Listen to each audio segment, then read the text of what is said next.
नमस्कार मित्रांनो, आपण रोज आपल्या पत्त्यामध्ये पिन कोड लिहितो. ऑनलाईन शॉपिंग करताना पिन कोड टाकतो. बँक खाते उघडताना किंवा कोणताही फॉर्म भरताना पिन कोड आवश्यक असतो. पण तुम्हाला माहिती आहे का, या 6 अंकाचा नेमका अर्थ काय असतो?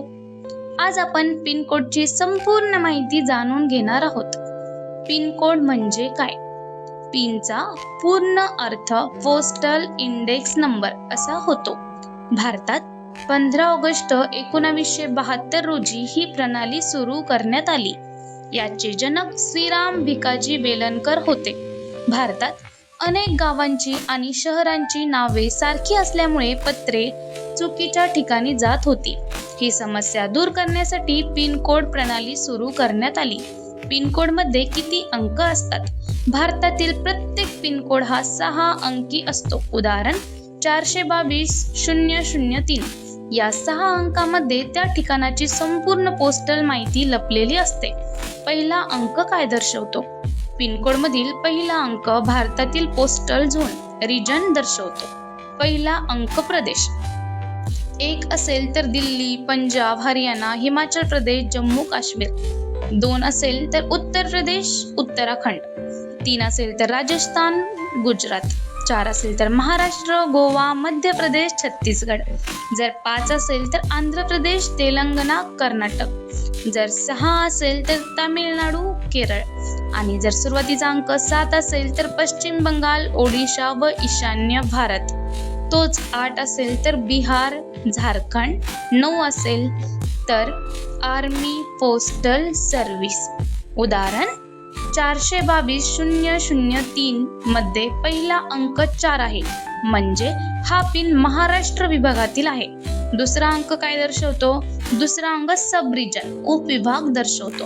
उदाहरण 422-003 मध्ये दुसरा अंक 2 आहे.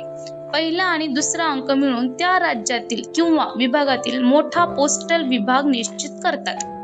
तिसरा अंक काय दर्शवतो?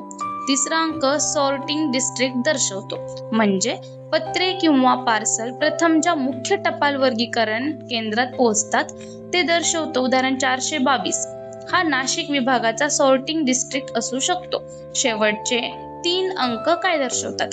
चौथा, 5वा आणि 6वा अंक मिळून संबंधित पोस्ट ऑफिस दर्शवतात. उदाहरण 422-003 येथील 003 हा भाग कोणत्या पोस्ट ऑफिस मध्ये पत्र पोहोचणार आहे हे सांगतो. पिन कोड कसा काम करतो? समजा तुम्ही नाशिकहून पुण्याला पत्र पाठवत आहात. पत्रावरील पिन कोड पाहिला जातो. पहिल्या अंकावरून प्रदेश ओळखला जातो. पुढील 2 अंकावरून सॉर्टिंग डिस्ट्रिक्ट ठरतो. शेवटच्या 3 अंकावरून संबंधित पोस्ट ऑफिस शोधले जाते. पत्र योग्य पोस्ट ऑफिस मध्ये पोहोचले जाते. यामुळे पत्रे जलद आणि अचूक पद्धतीने पोहोचतात. पिन कोडचे फायदे: पत्रे योग्य ठिकाणी पोहोचतात. डिलिव्हरीचा वेळ कमी होतो. एकाच नावाची अनेक गावे असली तरी गोंधळ उडत नाही. ऑनलाईन शॉपिंग सुलभ होते. बँकिंग आणि सरकारी सेवांमध्ये अचूक पत्ता मिळतो. रोचक तथ्ये: भारतात 19,000 पेक्षा जास्त पिन कोड्स आहेत. भारतात 1.6 लाखाहून अधिक पोस्ट ऑफिस आहेत. जगातील सर्वात मोठ्या टपाल नेटवर्क पैकी भारताचे नेटवर्क एक आहे. आज भारतात DigiPin नावाची नवीन डिजिटल पत्ता प्रणाली देखील विकसित केली जात आहे, जी घराचे अचूक स्थान दाखवू शकते. आमची ही माहिती आवडली असेल तर चॅनलला लाईक, शेअर अँड सबस्क्राईब करायला विसरू नका.